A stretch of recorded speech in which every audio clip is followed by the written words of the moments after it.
Internet. Kasaragod ജില്ലയിലെ പനത്തടി പഞ്ചായത്തിൽ നിന്ന് 4 കിലോമീറ്റർ കിഴക്കായിട്ട് സ്ഥിതി ചെയ്യുന്ന ഒരു സ്ഥലമാണ് തുളൂർ വനം എന്ന് പറയുന്നത്.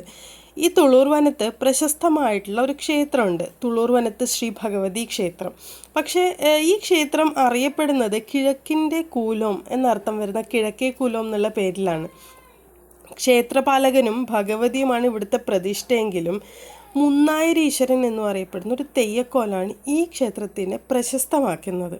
കളിയാട്ട സമയത്ത് 101ഓളം തെയ്യങ്ങൾ ഇവിടെ കെട്ടിയാടപ്പെടുന്നുണ്ട്. എല്ലാ വർഷവും 8 ദിവസം നീണ്ടു നിൽക്കുന്ന കളിയാട്ടമാണ് ഇവിടെ നടത്തപ്പെടുന്നത്.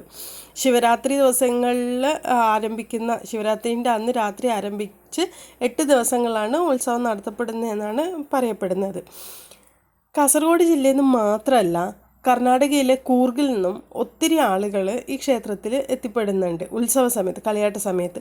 ഇവിടുത്തെ ഒരു ആംബിയൻസ് എന്ന് പറയുന്നത് ഒരു വനത്തിൻ്റെ നടുവിൽ തന്നെയാണ് ഈ ഒരു അമ്പലം ഉള്ളത്. എന്താ പറയുക, ഈ പുനരുദ്ധാരണ പ്രവർത്തികളൊന്നും അധികം നടക്കാത്ത, നമ്മുടെ എന്താ പറയുക, അമ്പലം ക്ഷേത്രങ്ങൾ എന്നൊക്കെ പറയുമ്പോൾ നമ്മൾക്ക് എന്താ പറയുക, നമ്മുടെ ഉള്ളിലേക്ക് വരുന്ന ആ പഴമയുടെ ഒരു സുഖം ഇവിടെ വന്നു കഴിഞ്ഞാൽ നമ്മൾക്ക് കിട്ടുന്നുണ്ട്. ഈ ക്ഷേത്രത്തിൻ്റെ തൊട്ട് മുന്നിലായിട്ട് വലിയ 2 മാവുകളുണ്ട്. അതായത് നേരെ ക്ഷേത്രത്തിൻ്റെ നട തുറന്ന് നോക്കിക്കഴിഞ്ഞാൽ നേരെ കാണുന്നത് ഈ 2 വലിയ മാവുകളാണ്. ഭയങ്കര ഗംഭീര സൈസാട്ടോ. അത് പക്ഷേ വീഡിയോയിൽ അത്രയും കാണുന്നില്ല. അതിന് കൂടുതൽ വിശേഷങ്ങൾ ഞാൻ അടുത്ത വീഡിയോ പറയാം.